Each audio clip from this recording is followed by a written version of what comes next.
Es verdad que casi todo mi teatro gira en torno a una temática muy similar. En general, el tema del exilio, de la impunidad, de la memoria, es algo que está muy presente en mi teatro. Incluso en la última obra de teatro que escribí, que es Una noche sin luna, que es sobre Federico García Lorca, que yo pensé que había escrito una obra distinta. Cuando me puse a analizarlo, me di cuenta que al final había vuelto a escribir una obra sobre un desaparecido. Había escrito una obra de teatro sobre un hombre que fue secuestrado de su casa, detenido legalmente, torturado y finalmente fusilado y hecho desaparecer. Al punto que hoy en día seguimos sin saber dónde está su cadáver. Creo que hay dos puntos que vinculan mi teatro con En los márgenes. Uno tiene que ver con la impunidad, con esa lucha del ser humano frente a instituciones invisibles que son harto más poderosas que el individuo. Y otro tiene que ver con el precio de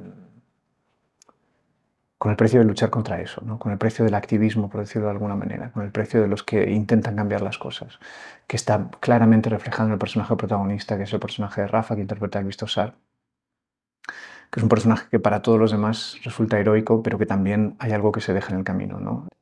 Uno cuenta las historias que le conmueven, las historias que uno personalmente siente que a mí me emocionan, me conmueven, me interesan, me movilizan. Cuando a través de Olga Rodríguez yo conocí la situación de los desahucios, conocí con detenimiento y con detalle, estuvimos mucho tiempo investigando, estuvimos más de un año pasando tiempo con familias que estaban viviendo un proceso de desahucio, entrevistándonos con educadores sociales, con trabajadores sociales, con abogados, con abogadas. Y cuando conocimos esa realidad en profundidad, es muy difícil mantenerte ajeno a lo que es a todas luces un atropello, a lo que es a todas luces un abuso social para con y contra los más desfavorecidos. Y eso fue lo que nos motivó a contar esta historia. Ha habido muchas distintas versiones del guión, también porque ha habido muchos años en los que, desde que terminamos la historia hasta que conseguimos la financiación, después vino la pandemia, o sea, ha sido un proceso muy largo sacarlo adelante.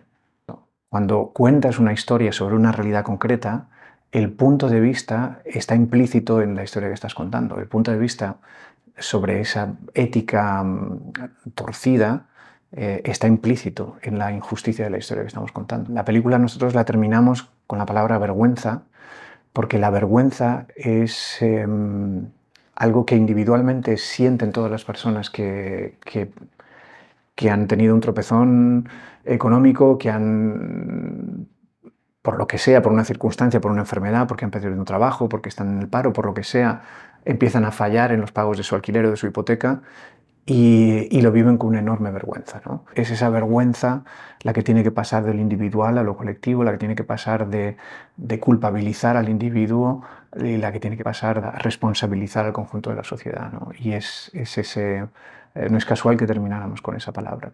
El proceso de investigación fue tan largo y tan complejo y tan productivo que sentíamos que de alguna manera teníamos que incluir a toda esa gente que había tenido la inmensa generosidad de dejarnos entrar en sus casas, contarnos sus historias, teníamos que incluirlas en la película. En un momento dado, Olga Rodríguez comentó: sería bonito rodar una asamblea.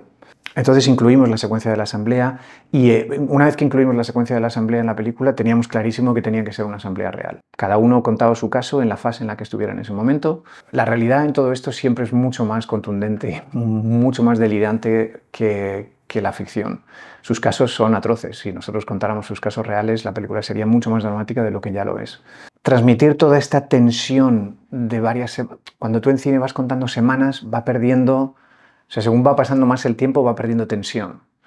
Y sin embargo, la gente lo vive durante meses o años con una enorme tensión. Todos nos relataban esa sensación de tener una espada de Damocles que sabes que va a caer en algún momento.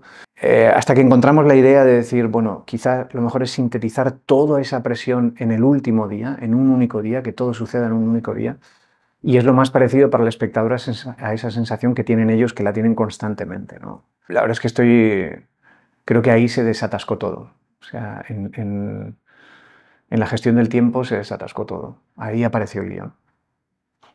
Es un personaje que nos gustó mucho y que yo creo que está muy bien interpretado por Christian Checa y que es exactamente eso. Es el público medio, es el espectador medio, es la sociedad en general. de forma mayoritaria, bueno, no es que tenga malas intenciones, no es que sea una mala persona, es que simplemente, bueno, siente que eso no va con él, ¿no? O con ella. Em, pero cuando te acercas a una realidad, cuando la ves, cuando la conoces en profundidad, de alguna manera estás implicado y el personaje toma esa decisión de ya estoy implicado, ya la he visto, ahora formo parte de esto, algo tenemos que hacer, ¿no? Sentimos nosotros esa inversión en la esperanza, ¿no? Cuando uno se acerca a una realidad y la conoce y la ve, ya no puede dejar de verla, ya no puede negar que la ha conocido. Bueno, a mí me hace mucha ilusión porque yo vine a este festival antes estaba intentando recordar, creo que más de 20 años, cuando yo, bueno, pues prácticamente empezaba mi carrera. Dirigir en una cosa que se me antojaba muy lejana, y poder venir y volver y retornar a este lugar al que me acerco además a través de mis maestros, ¿no? Yo vine a este festival de la mano de Moncho Armendáriz, que es un director con el que yo he crecido como actor. Entonces, venir aquí como realizador y trayendo mi primera película, y una película que para nosotros es, para todos los que la hicimos, es tan importante y ha habido tanta implicación personal, pues evidentemente a mí me hace mucha ilusión. Creo que es un festival que ha conseguido atraer parte de nuestra cultura a este país, que ha conseguido sembrar un poco de las voces y la idiosincrasia de España y de los cambios de España en las últimas décadas. Insertarlos de alguna manera, presentarlos a la cultura francesa, y eso es algo siempre muy de agradecer.